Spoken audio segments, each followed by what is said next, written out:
I'm Dr. Keon West of the Institute of Psychological Sciences at the University of Leeds, and I'm going to talk to you about whether or not schizophrenia is fairly represented in the media. So when you think of people with schizophrenia, what jumps to mind? Do you think of them as being nice to hang around or difficult to hang around? Do you think of them as being pleasant or unpleasant? Do you have specific ideas about whether or not someone with schizophrenia would be, let's say, dangerous or violent or unpredictable? And then I'd like to ask you, after you've thought about that, you've created an image of someone with schizophrenia in your mind, why do you think that? Where does this idea come from? Do you know many people with schizophrenia? Have you ever had an interaction with someone with schizophrenia who was then violent or dangerous or unpredictable? Or is it because of hearsay? Do you know people who know people with schizophrenia and tell you these stories? Do you have friends who work in mental health institutions or with mental health trusts? Or is it something else entirely? Have you got this idea from another source, like television, or print, or books, or movies? And this is a very important question, and we'll be examining both people's common perceptions of people with schizophrenia and where these perceptions come from, some of the things that influence these perceptions in the rest of the podcast. So if you think that people with schizophrenia are dangerous, then you're actually in keeping with most of the British population. Crisp and colleagues did a huge study that took place in the year 2000 with a follow-up 5 years later that was then published in the British Journal of Psychiatry that showed that most people in England, most people in Britain in fact, think of people with schizophrenia as being dangerous. An overwhelming 71.3% said that yes, they think someone with schizophrenia is dangerous, whereas only about 28.7% think that someone with schizophrenia is not dangerous. This is just one of the many stereotypes. The same group of researchers found a very similar pattern when they asked people if they thought people with schizophrenia were unpredictable. About 77.3% said yes, they thought they were unpredictable, and only 22.7% thought that they were not unpredictable. And then similarly, if you ask people, do you think people with schizophrenia are easy to talk to? Well, most said no. About 58.4% said no, we actually think they're quite difficult to talk to, and only 41.6% said that, yes, we do think someone with schizophrenia would be easy to talk to. These represent the thoughts of the majority of the British population when it comes to talking about people with schizophrenia. And just to point it out, so I'm putting up two pie charts, one about people with schizophrenia and one about people with major depression. This is not for everyone that has some kind of mental disorder. People with schizophrenia are unique even amongst people with other mental disorders. Only about 22.9% of people thought that anyone with serious depression would be dangerous. Compare that to 71.3% of people when they think about schizophrenia. The numbers are almost inverse. And you can see a similar pattern for things like eating disorders or panic attacks. These are not the same as schizophrenia. In fact, people with schizophrenia are generally regarded as the most dangerous and the most unpredictable, second in some cases to people with alcohol or drug problems, but usually they're really high up there. And psychologists usually find corresponding levels of desired social distance from people with schizophrenia that go along with that as well, which means that people with schizophrenia suffer more prejudice than people with other mental health disorders. It's a very serious thing. So where do we get these impressions of people with schizophrenia? Very few people ever actually meet someone with schizophrenia, and even those who do are largely unaware of it, as the people with schizophrenia themselves like to keep it to themselves, so as not to have to deal with these negative impressions. I'm going to cite two movies as examples of what we think about when we think about schizophrenia. The first would be the movie Psycho, which is a 1960s movie. If you haven't seen it, you should see it. It's a good movie to watch, but you should be aware of the stereotypes embedded in it. One of the main characters suffers not from schizophrenia, but from a very glamorized version of multiple personality disorder or dissociative identity disorder, and basically becomes a knife-wielding maniac who stabs people to death. Much later on, in 2005, you'd see the movie Hide and Seek, which is very similar to the movie Psycho, again with a very similar kind of glamorized version of a dissociative identity disorder, but this time it's an axe-wielding maniac who tries to hack people to death with an axe. So we're not making a lot of progress in terms of representations of people with mental disorders in the media. But it's not just the very sensational things, like the movies or the glamorized versions of things, but also in non-sensational print media. Some colleagues who published in the Australian and New Zealand Journal of Psychiatry, for example, found that in very non-sensationalized print media, the stereotypes of people with mental illnesses, particularly people with schizophrenia, were reconfirmed. The idea that they were dangerous or that they were unpredictable kept coming out, even for those who weren't trying to be glamorous or sensational about it. Overall, those who have studied it, such as Nairn and colleagues who published in the American Journal of Psychiatry, say that perceptions of people with schizophrenia and mental illness in general in the media remain negative and stigmatizing. That media portrayals are characterized by crime, by violence, unpredictability, and by social incompetence. Other researchers, such as Wall, who published the book Media Madness: Public Images of Mental Illness, say that not only are these things very negative, but more than for other groups, openly offensive depictions of people with mental health disorders are accepted in the media in a way that they're not. If you could imagine an incredibly racist or sexist show in which, let's say, all black people stabbed people to death behind shower curtains, it wouldn't last very long on public television. But if you were to do the same thing with people with schizophrenia, it does last quite a long time and is generally accepted. So this is a serious problem. We have very negative messages that are widely accepted by large groups of people. Does this relate then to people's attitudes about people with schizophrenia? One study says yes. So Angermeyer and colleagues who published in the European Journal of Psychiatry, for example, they found that the more you watched television, the more negative your attitudes were toward people with schizophrenia, and the more distance you wanted between yourself and someone else with schizophrenia. This study shows that the negative perceptions of people with schizophrenia and other mental health disorders are not only embedded in the media, but that these messages come out and actually affect those people who absorb that media and make them, in turn, more negative toward people with mental health disorders. So we've talked a lot about what some people think, and we've talked a lot about why the media helps people think that kind of thing, but we haven't actually spoken about what schizophrenia really is. You'd be surprised at how many people don't know. Schizophrenia is not, as many people think, a version of dissociative identity disorder, in which you have one version of you and another version of you, kind of a Jekyll and Hyde, and then the Hyde version comes out every now and then and does terrible things while the Jekyll version is unaware of it. Schizophrenia is something else entirely. That is dissociative identity disorder. Actually, it's not, but it's a very glamorized version of dissociative identity disorder. Schizophrenia is something else entirely. Schizophrenia is a mental disorder characterized by disintegration of thought processes and emotional responsiveness. And what that manifests as, for most people, is auditory or visual hallucinations, paranoid or bizarre delusions, disorganized speech or thinking, and kind of emotional oddness, and some level of social dysfunction. I'm not going to play it down. Schizophrenia is nothing to laugh at. It's a very serious mental disorder, and it can be very debilitating if you have it. But we should be aware that it's not what we think it is if we watch the movies or if we read books about it by people who aren't writing in a scientific or serious way.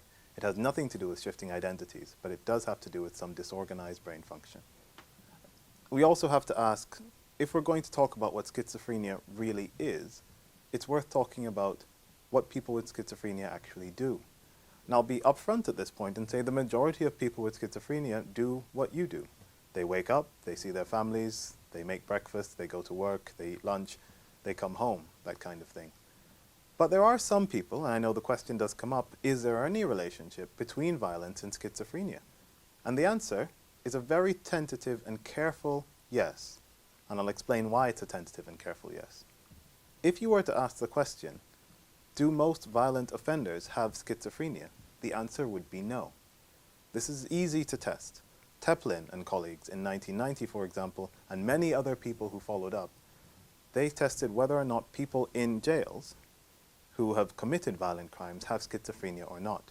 And they found that the overwhelming majority of people who have committed these violent offenses, so much as 97.3% of them, did not have schizophrenia.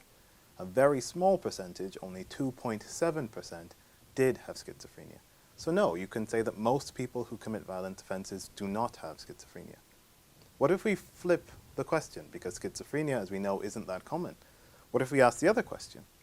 Are most people with schizophrenia violent offenders in any way? That same study in 1990 found no, that's simply not the case. If you follow a cohort of people who have schizophrenia and you see whether or not any of them do anything violent, I think they followed them for about a year and they checked not only people with schizophrenia but people with a large number of other disorders as well as people with no disorders at all, they found that 83% of the people with schizophrenia had done nothing violent at all after they were discharged, And this is actually lower than some of the rates of other mental disorders, and actually in some cases even lower than the normal population. Now, we're not going to say that this is because schizophrenia helps or it reduces the incidence of violence. We don't argue that at all. But it does show that you can't simply expect that because someone has schizophrenia that they will do something violent. That is simply not the case. And if you look at it, in that particular study, only 17% of them had done anything that could have been interpreted as violent.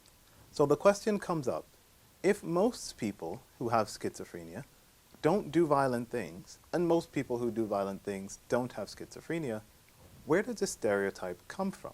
Why do people believe that there's an increased risk of violence with schizophrenia? Well, this is where we get back to that very gentle and tentative yes about whether or not there's a link between violence and schizophrenia. In order to understand that, we have to understand the difference between a relative risk and an absolute risk. A relative risk focuses on how much one behavior increases the risk versus another one, or how much one characteristic increases risk relative to another one. I could give you an example in which the absolute risk is very small, but the relative risk gets much higher if you think about one thing versus another thing. Imagine that it were true. This is not true. These are made-up statistics. But imagine that if you were to drive in a car, you had a risk of crashing and dying that was about 1 in 100 million. That's not a real statistic. And then imagine that if you were to take a flight in an airplane, you have a risk of crashing and dying that's about 1 in 1 million. Now that's not actually fair to represent it, because airplanes, I think, are statistically safer than cars, or at least you're less likely to crash. But imagine with me that you have 1 in 100 million chances of crashing if you're in a car, and 1 in 1 million if you're in an airplane. What this means is that you're 100 times more likely to crash if you're in an airplane. And that sounds very scary, because it's 1 in 1 million versus 1 in 100 million. But if you actually think of the absolute numbers, they're incredibly tiny, meaning that you could take airplanes every week from now until the day you die, and you probably will not die of an airplane crash. And it's understanding that difference between a relative risk and an absolute risk that helps us understand where the stereotype comes from, but also why it's incorrect in perceiving that most people with a particular mental disorder might be violent or dangerous. If we think of it specifically relating to what we're talking about now, the relative risk of violence and schizophrenia, Teplin and colleagues found that violent offenders were 3 times as likely to have schizophrenia as members of the outside population. So this sounds huge. It sounds like people with schizophrenia are 3 times more likely to be violent, and we should be very wary of them. But in truth, the numbers were very small. What this actually meant was that only 2.7% of the violent offenders had schizophrenia, and an even smaller number, which is 0.9% of the people who were not violent offenders, had schizophrenia. What that means is that if you're not a violent offender, every 1 in 100 is someone with schizophrenia. And if you are a violent offender, almost 3, more like 2.5 in 100 would be violent offenders. But if you look at the absolute numbers, at the worst case, you still have about 97.3% of people who don't have schizophrenia and are violent offenders anyway. And that is where we lose the connection between the idea of violence and the idea of schizophrenia, by understanding the difference between relative and absolute risk. This is neatly summed up in a publication by Walsh in the British Journal of Psychiatry called Violence and Schizophrenia: Examining the Evidence. And in this publication, they go through a series of studies like Teplin and colleagues in 1990, where they examine cohorts and they see whether or not people who have schizophrenia then go on to do something violent, where they examine people who have done violent things and see whether or not they have schizophrenia. And in a number of studies, the same pattern emerges. Yes, there is a slight increase in the relative risk, but the absolute risk remains incredibly tiny. Walsh says it fairly explicitly: the risks of violence are small, and less focus on the relative risks and more focus on the absolute risks would reduce the stigma associated with schizophrenia. So what do we do now with that knowledge of the disjunction between the way people with schizophrenia behave and the way people treat them? A number of studies are trying to improve the attitudes toward people with schizophrenia. Angermeyer and Messenger in Germany, for example, test the effects of contact on attitudes toward people with schizophrenia and desired social distance from people with schizophrenia. They reliably find that having contact or having social interactions with people with schizophrenia tends to reduce the prejudice that people have against them. I myself, in some studies, have tested the effect of imagined contact on attitudes towards people with schizophrenia. So that's imagining a social interaction with someone with schizophrenia and seeing how that then affects your attitudes towards them. We found in a series of 4 studies that imagined contact can improve attitudes towards people with schizophrenia. There are other interventions, such as Time for Change, which is Britain's largest social intervention to change attitudes toward people with different mental health disorders. And they have generally used contact theory and variations on contact to see whether or not they can change attitudes towards people. But the work still remains to be done, because of all groups, people with mental health disorders and people with schizophrenia in particular are seen very negatively. And these negative images, as I said, remain acceptable. The best thing we can do at the moment is to be aware of the stereotypes that we have and where they're coming from, so that when we see them, we understand better why we're being influenced to believe the things we do, and that there is a disjunction between the representation and the reality. And with that, thank you very much. I'm Dr. Keon West of the Institute of Psychological Sciences at the University of Leeds, talking about whether or not schizophrenia is fairly represented in the media.